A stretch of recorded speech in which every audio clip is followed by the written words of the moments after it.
ถ้าคุณให้เด็กคนหนึ่งวาดไวกิ้งมีโอกาสสูงมากที่เขาจะวาดหมวกมีเขาออกมาก่อนอย่างอื่นขวานอาจจะมาทีหลังเคราอาจจะเพิ่มมาทีหลังแต่เขาบนหัวคือสิ่งที่ขาดไม่ได้มันกลายเป็นส่วนหนึ่งของดีไซน์ตัวละครไปแล้วแต่เราไม่เคยตั้งคำถามเลยว่าภาพเหล่านี้มาจากไหนปัญหาคือในทางโบราณคดีมันแทบไม่มีหลักฐานเลยว่าไวกิ้งในยุคศตวรรษที่8-11เคยสวมหมวกมีเขาในสนามรบจริงๆสิ่งที่พบชัดเจนที่สุดคือเยมุนบูจากนอร์เวย์หมวกเหล็กชิ้นนี้ดูแข็งแรงเรียบง่ายมีโครงเสริมหลายส่วนและมีชิ้นป้องกันดวงตามันถูกสร้างมาเพื่อการต่อสู้จริงๆไม่มีเขาไม่มีอะไรยื่นออกมาทำให้เสียสมดุลไม่มีของประดับที่ทำให้ศัตรูจับดึงได้ง่ายลองคิดภาพสนามรบยุคไวกิ้งการต่อสู้ระยะประชิดโล่กระแทกกันขวานเหวี่ยงใส่กันคนผลักกันเป็นกลุ่มหากคุณใส่หมวกที่มีอะไรยื่นออกมาสองข้างศัตรูจะสามารถเกี่ยวดึงหรือกระชากได้ทันทีและแรงบิดจะลงที่คอคุณเต็มๆมันดูเท่ในภาพวาดแต่มันไม่ฉลาดในสนามรบจริงนักรบที่อยู่รอดได้นานมักเลือกอุปกรณ์ที่เพิ่มโอกาสรอดไม่ใช่เพิ่มความโดดเด่นงั้นคำถามที่น่าสนใจกว่าก็คือถ้าไวกิ้งไม่ได้ใส่หมวกมีเขาแล้วใครเป็นคนเอาเขาไปใส่หัวพวกเขาคำตอบพาเราข้ามเวลามาเกือบ1,000 ปีไปยังศตวรรษที่19ยุโรปในเวลานั้นกำลังอยู่ในกระแสผู้คนหลงไหลตำนานวีรบุรุษและอดีตที่ยิ่งใหญ่ชาติยุโรปหลายประเทศกำลังสร้างอัตลักษณ์ของตัวเองผ่านเรื่องเล่าโบราณสแกนดิเนเวียต้องการรากเหง้าที่ทรงพลัง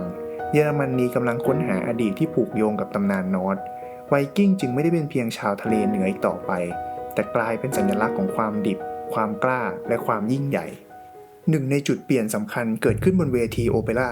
โดยเฉพาะผลงานของริชาร์ดแวกเนอร์ในมหากาพย์เรื่องหนึ่งซึ่งดัดแปลงจากตำนานนอร์สบนเวทีขนาดใหญ่นักรบต้องดูแตกต่างจากคนธรรมดานักออกแบบเครื่องแต่งกายจึงเพิ่มเขาเข้าไปบนหมวกเพราะมันทำให้เงาของตัวละครดูโดดเด่นทรงพลังและจดจำง่ายจากที่นั่งไกลๆในโรงละครเขาทำให้ผู้ชมแยกนักรบออกจากชาวบ้านได้ในทันที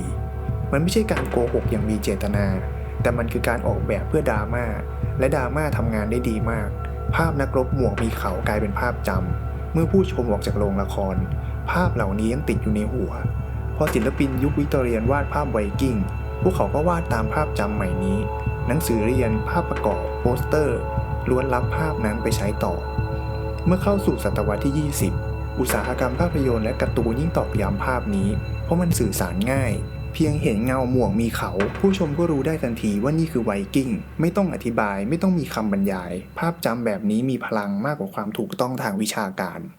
สิ่งที่น่าสนใจก็คือหมวกมีเขาเคยมีอยู่จริงในยุโรปแต่ไม่ใช่ในยุคไวกิ้งนักโบราณคดีพบหมวกมีเขาจากยุคสำริดซึ่งเก่ากว่ายุคไวกิ้งหลายร้อยปีและมีแนวโน้มเกี่ยวข้องกับพิธีกรรมไม่ใช่สนามรบเขาในบริบทนั้นอาจสื่อถึงสัตว์ศักดิ์สิทธิ์หรือพลังเหนือมนุษย์แต่การนำภาพจากยุคพิธีกรรมโบราณมาปะปนกับนักรบทะเลเหนือในยุคกลางตอนต้นเป็นการผสมที่เกิดจากจินตนาการในศตวรรษที่19มากกว่าหลักฐานร่วมสมัย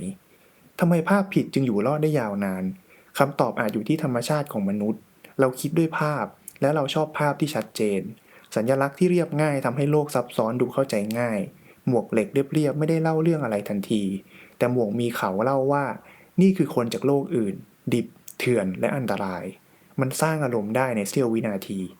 ในความเป็นจริง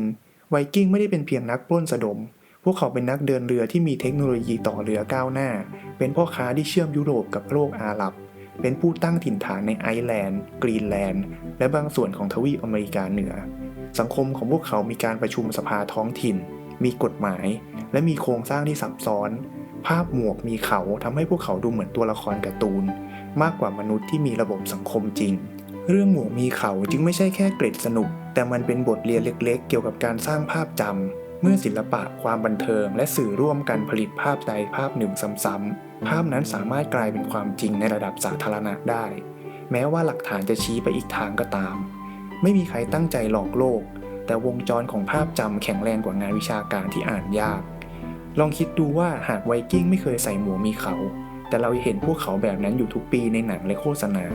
นั่นแปลว่าบางครั้งสิ่งที่เราจดจำได้ชัดที่สุดอาจไม่ได้มาจากสนามรบแต่มาจากเวทีและเมื่อภาพนั้นตอบสนองจินตนาการของสังคมได้ดีพอมันก็จะอยู่รอดท้ายที่สุดคำถามที่น่าสนใจไม่ใช่ทำไมไวกิ้งใส่หมวกมีเขา เพราะพวกเขาไม่เคยต้องใส่มันเลย แต่คำถามคือทำไมเราถึงอยากให้พวกเขาใส่ทำไมเราถึงชอบภาพที่ดูดิบเถื่อนและเกินจริงมากกว่าความซับซ้อนของประวัติศาสตร์จริงๆและถ้าเรื่องเล็กๆอย่างหมวกมีเขายังถูกสร้างใหม่ได้ง่ายขนาดนี้ยังมีภาพจำทางประวัติศาสตร์อีกกี่ภาพที่เรายอมรับเพียงเพราะมันดูดีพอที่เราจะเชื่อ